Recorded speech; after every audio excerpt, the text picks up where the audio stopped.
আসসালামু আলাইকুম, সবাইকে আপ ওয়েভে স্বাগতম। আজকে আমরা এইচএসসি পদার্থবিজ্ঞানের দ্বিতীয় অধ্যায় অর্থাৎ ভেক্টর অধ্যায়টি শুরু করব।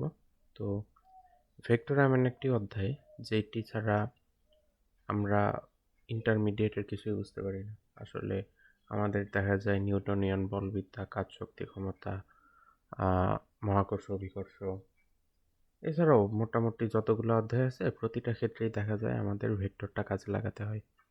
তো ভেক্টর আমরা হচ্ছে 9-10-এও পড়ে আসি।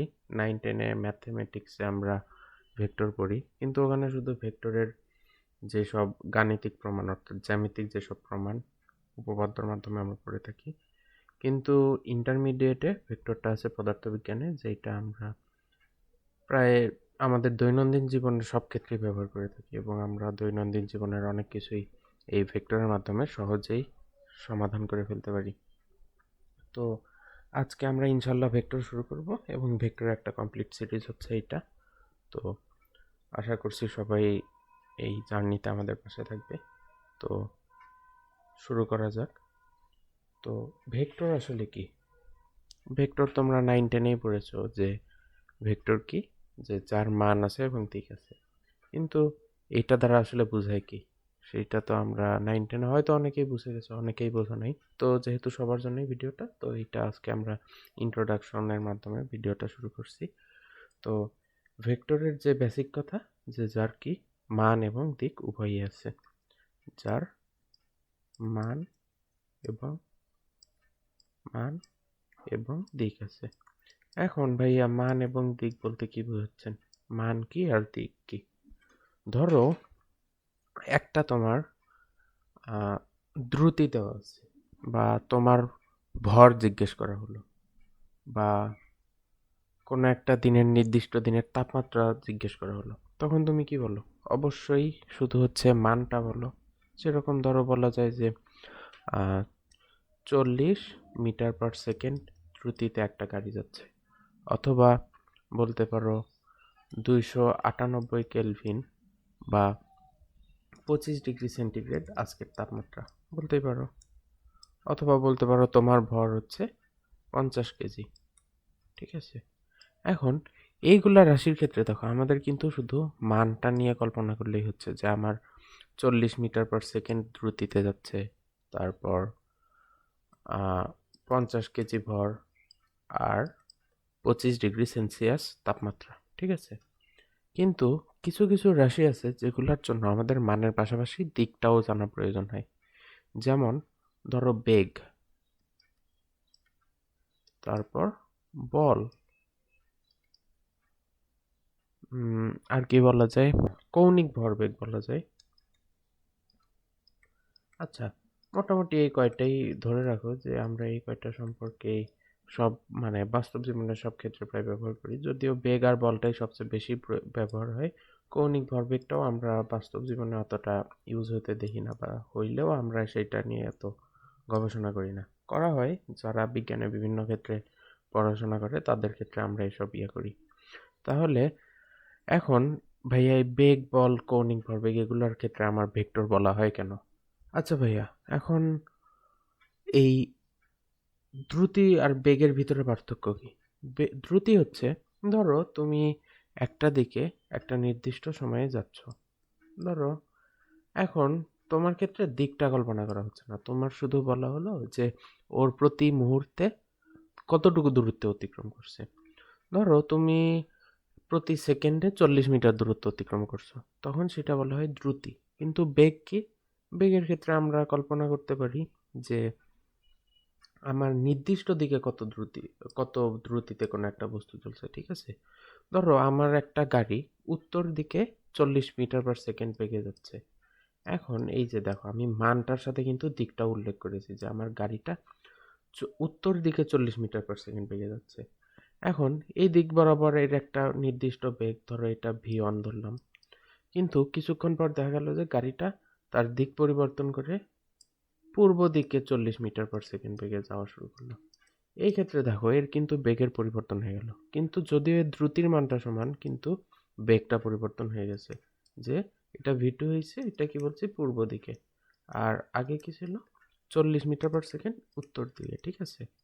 একইভাবে তুমি যদি বলের কথা চিন্তা করো, বলে কি হয়? ধরো তুমি তোমার বন্ধুকে তুমি একদিন ধাক্কা দিলা। তো ধাক্কা দেওয়ার সময় কি করো? তুমি অবশ্যই একটা নির্দিষ্ট মান এর বল প্রয়োগ করো, ঠিক না? যেমন ধরো তুমি ভাবলা যে তুমি তোমার বন্ধুকে 10 নিউটন বলে ধাক্কা দিছো, কিন্তু ধাক্কাটা তো তুমি কোনো দিক ছাড়া দাও নাই, ঠিক না? ধরো তুমি এখানে দাঁড়ায় আছো, তোমার বন্ধু দাঁড়ায় আছে এখানে। তো তুমি যখন ধাক্কা দিছো তোমার বন্ধুকে কিন্তু এই দিক বরাবর ধাক্কা দিছো, ঠিক না?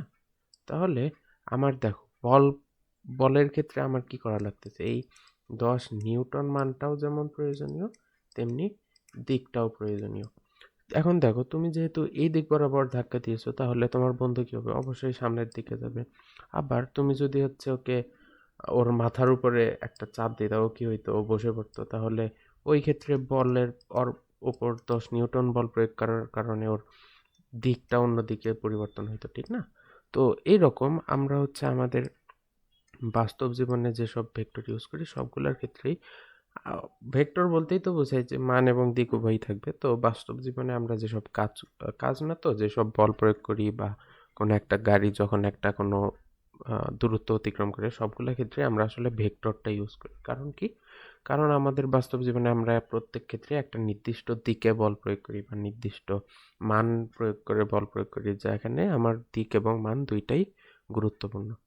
কিন্তু দ্রুতি যখন কল্পনা করো তখন কি হয়? আমাদের কি দিক বিবেচনা করার দরকার আছে?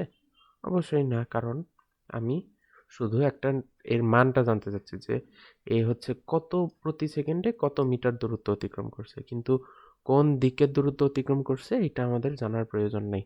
আবার যখন দিনের ক্ষেত্রে তাপমাত্রা চিন্তা করি তখন কি করা হয়? আমরা শুধু তাপমাত্রাটা কল্পনা করি, কিন্তু তাপমাত্রা কি কোনো একটা নির্দিষ্ট দিকে প্রয়োগ হচ্ছে, যে তোমার বাসার উপরেই শুধু পড়তেছে, অন্য কোথাও পড়তেছে না, বা শুধু রাস্তার উপরে তাপমাত্রা প্রয়োগ হচ্ছে, অন্য কোথাও প্রয়োগ হচ্ছে না? আসলে বিষয়টা এরকম না। তাপমাত্রা যখন থাকে এটা আসলে পুরা আমার এরিয়াতেই মিশানো থাকে, বা আমার সারাউন্ডিং এ কত তাপমাত্রা থাকে সেইটা শুধু আমাদের জানলেই হয়। আবার ভরের ক্ষেত্রে কি হয়? তুমি ধরো বাজার থেকে যখন 1 কেজি ভরের একটা বস্তু কিনে নিয়ে আসো, তখন কি তোমার কি এটা কোন দিকে ভর প্রয়োগ করতেছে সেইটার দরকার আছে? না। কিন্তু আমার ভরটা কত সেইটা জানলেই হয়ে যাচ্ছে, ঠিক আছে? এখন ভর থেকে আমরা বের করে ফেলতে পারি ওজন। ওজন কি? ওজন আসলে বস্তুটা কোন দিকে ভর প্রয়োগ করছে। যেমন ধরো তুমি যখন পৃথিবীতে দাঁড়ায় থাকো, তখন কি হয়? পৃথিবীটা তোমার ভরের কারণে তোমাকে পৃথিবীর কেন্দ্রের দিকে আকর্ষণ করে। তাহলে তোমার এই ওজনটা কি একটা ভেক্টর রাশি, ঠিক আছে? তো আমরা এইরকম এই মূল আলোচনাটা থেকে বুঝতে পারি যে আমাদের যে যেসব রাশির মান এবং দিক উভয় প্রয়োজনীয় সেগুলো হচ্ছে কি ভেক্টর। আর যেসব রাশির ক্ষেত্রে আমার শুধু মানটা জানলেই হয় সেগুলোকে বলা হয় স্কেলার।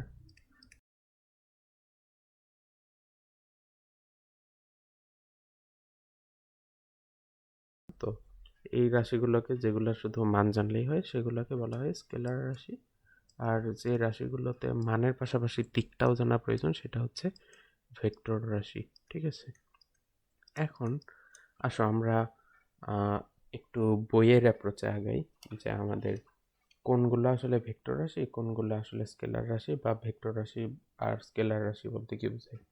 আচ্ছা, ভেক্টর রাশিকে বাংলায় বলা হয় সদিক রাশি, বা যার দিক আছে। তো এইটাই তো এতক্ষণ বুঝলাম ভাইয়া, যে আমাদের এই আমাদের সদিক রাশির ক্ষেত্রে আমাদের মানের পাশাপাশি দিকটাও গুরুত্বপূর্ণ। তো ভেক্টরে কি করা হয়? আমাদের মানও জানতে হয়, পাশাপাশি দিকও জানতে হয়। শুধু যে কোনো একটা জানা থাকলে আমরা এইটা দিয়ে কাজ করতে পারি না। আর স্কেলার রাশি বা কি থাকে, সেটা হচ্ছে নির্দিক রাশি। নির্দিক রাশি বা স্কেলার রাশি। স্কেলার রাশির ক্ষেত্রে কি দরকার? আমাদের শুধু মানটা জানলেই হয়, কোনো দিকের প্রয়োজন নাই। যেটা আমরা এখন যদি একটু উদাহরণ দিয়ে বলি, যে ভেক্টর রাশির উদাহরণ দেওয়া যায় হচ্ছে সরণ। সরণই তো বেগের পরিমাপের একক, ঠিক? সরণ, বেগ, ত্বরণ। ত্বরণ ওখানে বলতে মিস হয়ে গেছে যে আমার কোন দিকে একটা ত্বরণ প্রয়োগ হচ্ছে। ঠিক না? ধরো তোমরা 9-10-এ ম্যাথ করেছো না যে একটা গাড়ি সামনের দিকে যাচ্ছে।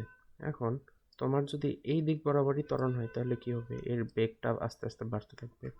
কিন্তু যদি গাড়িটা সামনের দিকে যাচ্ছে কিন্তু ত্বরণটা কি পিছনের দিকে প্রয়োগ হচ্ছে, তখন কি হবে? বেগটা আস্তে আস্তে কমতে থাকবে, তাইলে বেগ কমতে থাকবে আর এই ক্ষেত্রে ভিটা বাড়তে থাকবে। তাহলে দেখো আমার এইটা থেকেও কিন্তু বুঝতে পারি যে আমাদের যখন একটা নির্দিষ্ট দিকে ত্বরণ প্রয়োগ হচ্ছে তখন তার উপর আমাদের মানে বস্তুটার উপর আমাদের এই ত্বরণটার প্রভাব আছে অবশ্যই, এবং সেটা দিক নির্ভর। কারণ আমার যখন বেগের দিকেই ত্বরণ প্রয়োগ হচ্ছে তখন বেগ আস্তে আস্তে বাড়তেছে, কিন্তু যখন বেগের বিপরীত দিকে ত্বরণ প্রয়োগ হচ্ছে তখন কি হয়? বেগ কমে যাচ্ছে, ঠিক না? মানে আমরা যখন বেগের দিকে বল প্রয়োগ হয় সেটাকে আমরা বলি ত্বরণ, আর বেগের বিপরীত দিকে যখন ত্বরণ প্রয়োগ হয় সেটাকে আমরা বলি মন্দন। আচ্ছা, আশা করি বুঝতে পেরেছো যে ত্বরণও আমাদের একটা ভেক্টর রাশি এবং কেন এটি ভেক্টর রাশি। পাশাপাশি আমাদের কি আছে? বল আছে, তারপর বেগ তো লিখেছি, ত্বরণ, বল, এই কয়টাই মোটামুটি। এখন আর নির্দিষ্ট রাশির ভিতরে কি কি বললাম? যে ভর, তাপমাত্রা, দৈর্ঘ্য। দৈর্ঘ্য কিভাবে? কারণ আমার তো কোনো একটা নির্দিষ্ট দিকে দৈর্ঘ্য থাকে না, আমরা শুধু দৈর্ঘ্যের মানটা জানলেই হয়। যেমন ধরো বলা হলো 1 মিটার, তো আমরা এটাকে যদি ধরে নিই 1 মিটার, এখন এইটা কোন দিকে 1 মিটার সেটা তো কোনো কিছু মিন করে না, ঠিক না? এটার দৈর্ঘ্য 1 মিটার মানে আমরা বুঝবো শুধু এইটুকু দূরত্ব। আচ্ছা, তাইলে দৈর্ঘ্য আমাদের একটা নির্দিষ্ট বা স্কেলার রাশি। আবার কি বলা যায়, কাজ, যে আমার কত জুল কাজ হয়েছে, কোন দিকে কত জুল হয় না, একটা নির্দিষ্ট মান থাকলে আমরা শুধু কাজটা বের করে ফেলতে পারি। আবার কি, দ্রুতি। তো আমরা আশা করি ভেক্টরটা বুঝতে পেরেছি, আর ভেক্টর আর স্কেলারের ভিতর পার্থক্য কি সেটাও বুঝতে পেরেছি। এখন ভেক্টর রাশিগুলো সম্পর্কে একটু বিস্তারিত আলোচনা করা যাক। তো ভেক্টর রাশিগুলো কি কি হতে পারে? যেমন আগে বললাম যে বল, বেগ, ত্বরণ, ওজন, সরণ, ঠিক আছে? এখন সরণ কি? আমার কোনো একটা নির্দিষ্ট দিকে কোনো একটা নির্দিষ্ট দূরত্ব, ঠিক আছে? ধরো তোমার এটা হচ্ছে তোমার বাসা, আর এটা হচ্ছে তোমার স্কুল। স্কুলকে এস লিখলাম আর বাসাকে তোমার এইচ লিখলাম। এখন দূরত্ব আর সরণের ভিতর পার্থক্যটা কি বুঝাই?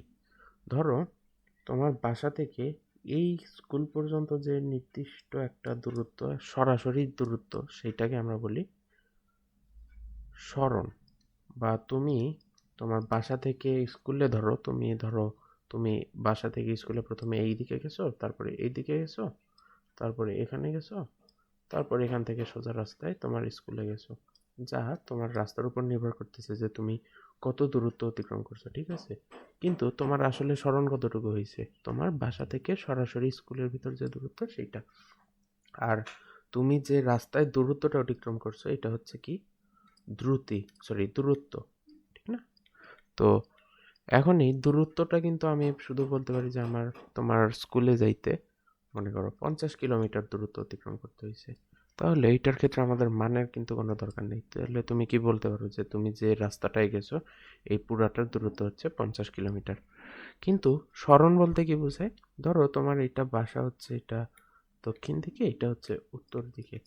এখন তুমি বলতে পারো কি তোমার তোমার বাসা হচ্ছে স্কুল থেকে দক্ষিণ দিকে 10 কিলোমিটার দূর সরণে আছে, ঠিক না? মানে তোমার বাসা থেকে স্কুল হচ্ছে 10 কিলোমিটার উত্তর দিকে, ঠিক আছে? এখন এই ক্ষেত্রে তুমি যদি বাসা থেকে স্কুলে যাও তখন আমরা যে রাশিটা বের করি সেইটাকে বলা হয় সরণ। আর সময়ের সাথে সরণের যে পরিবর্তন সেটাই হচ্ছে বেগ বা ভি। ধরো তুমি হচ্ছে এই রাস্তা দিয়ে গেছো, কিন্তু তোমার কিন্তু একটা যখন এই পর্যন্ত গেছো তোমার এই দিক বরাবর একটা কিন্তু সরণ হয়েছে, ধরো এইখানে পৌঁছাইছো তুমি। তাহলে তোমার এই দিক বরাবর যে দূরত্বটা অতিক্রম করছো উত্তর দিকে, সেইটাই হবে তোমার যে সময়ে দূরত্ব অতিক্রম করছো সেটাই হবে তোমার বেগ। একইভাবে যখন এই দিকে গেছো তখন কিন্তু দেখো তোমার কি বেগের কোনো পরিবর্তন হচ্ছে না, কারণ তুমি এইখান থেকে এই বিন্দুতেই আসো, মানে এই বিন্দুতেই আসো, কিন্তু তোমার দ্রুতির পরিবর্তন হয়েছে কিন্তু সরণের পরিবর্তন হয়নি। ধরো এখান থেকে এইটুকু হচ্ছে মনে করো 5 কিলোমিটার। এখন 5 কিলোমিটার তুমি যদি 10 সেকেন্ড 10 মিনিটে চাও, তাহলে তোমার একটা নির্দিষ্ট দ্রুতি অতিক্রম হবে, মানে তোমার একটা নির্দিষ্ট দ্রুতি থাকবে এইটুকু দূরত্ব অতিক্রমে, ঠিক না? তাহলে কি করতে পারো, 5/10, অর্থাৎ তুমি বলতে পারো হচ্ছে 0.5 কিলোমিটার/মিনিট, ঠিক না? এটা হবে তোমার এইটুকু দূরত্ব অতিক্রমে তোমার দ্রুতি। কিন্তু তোমার কি বেগের কোনো পরিবর্তন হয়েছে? না, কারণ তোমার এখান থেকে এখানে আসলে তোমার কোনো সরণের পরিবর্তন হয়নি, ঠিক না? কারণ তুমি তো আসলে তোমার স্কুলের দিকে এইটুকু জায়গা অতিক্রম করার কারণে কোনো দূরত্ব অতিক্রম, মানে ওই উত্তর দিক বরাবর তো কোনো দূরত্ব অতিক্রম করা নাই, তাই না? তাহলে তোমার সরণ হয় নাই। আর সরণ যখন 0 হবে, তখন তোমার কি বেগও কত হবে? 0, অবশ্যই। কিন্তু যখন তুমি আবার এখান থেকে এই বরাবর যাচ্ছ, তখন তোমার কি হচ্ছে? এই স্কুল বরাবর কিন্তু তুমি চলে আসছো। ধরো এইটুকু তোমার হচ্ছে 3 কিলোমিটার। তাহলে তোমার সরণ হয়েছে কত? এইখান থেকে, বা এটা যদি এ বিন্দু ধরি, আর তোমার এ থেকে এসে যাইতে তোমার দূরত্ব সরণ হয়েছে 3 কিলোমিটার। এখন এই 3 কিলোমিটার যাইতে ধরো তোমার 10 সেকেন্ড সময় লাগছে।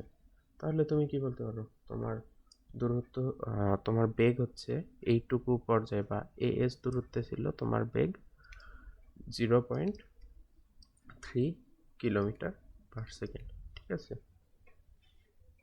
কিন্তু এখন দেখো, তুমি যদি বলো যে তোমার এইটুকু সরণে তোমার এই দিক বরাবর কতটুকু দূরত্ব অতিক্রম হয়েছে, ধরো এইটা হতে পারে তোমার বললা ধরো হচ্ছে 15 কিলোমিটার। এখন তুমি কিন্তু এইটুকু যে সময় অতিক্রম করছো, এইটুকুও কিন্তু একই সময়ে অতিক্রম করছো, ঠিক না? তাহলে তোমার দ্রুতি হবে কত? 15/10। তাহলে 15 কিলোমিটার/10, অর্থাৎ 1.5 কিলোমিটার/সেকেন্ড। এখন এইটা হচ্ছে আমার একটা ভেক্টর রাশি, আর এইটা হচ্ছে স্কেলার রাশি, ঠিক আছে? আর দেখো, যখন তুমি এইখান থেকে সোজা এই পর্যন্ত চলে আসছো, তখন কিন্তু তোমার কি দূরত্বের কোনো পরিবর্তন হয়েছে? অবশ্যই দূরত্বের পরিবর্তন হয়েছে, কিন্তু সরণের কোনো পরিবর্তন হয় নাই, কারণ তুমি এইটুকু দূরত্ব অতিক্রমেই তোমার সরণ হচ্ছে স্কুল পর্যন্ত হয়ে গেছে। আর কি, তুমি তো সামনে যাও নাই, ঠিক না? অর্থাৎ উত্তর দিক বরাবর তো কোনো দূরত্ব অতিক্রম করা নেই। তাইলে তোমার এইটুকুর ক্ষেত্রে তোমার কোনো সরণ নাই, অর্থাৎ বেগ হবে হচ্ছে 0। কিন্তু এইটুকু তোমার যখন বলেছি যে হচ্ছে এইটা ধরো 20 কিলোমিটার দূরত্ব, এখন এই দূরত্বটা তুমি যাইতে 15 মিনিট সময় লাগছে, তাইলে তুমি বলতে পারো যে তোমার এইটুকুর ক্ষেত্রে দ্রুতি ছিল কত? 20/15 মিনিট, ঠিক আছে?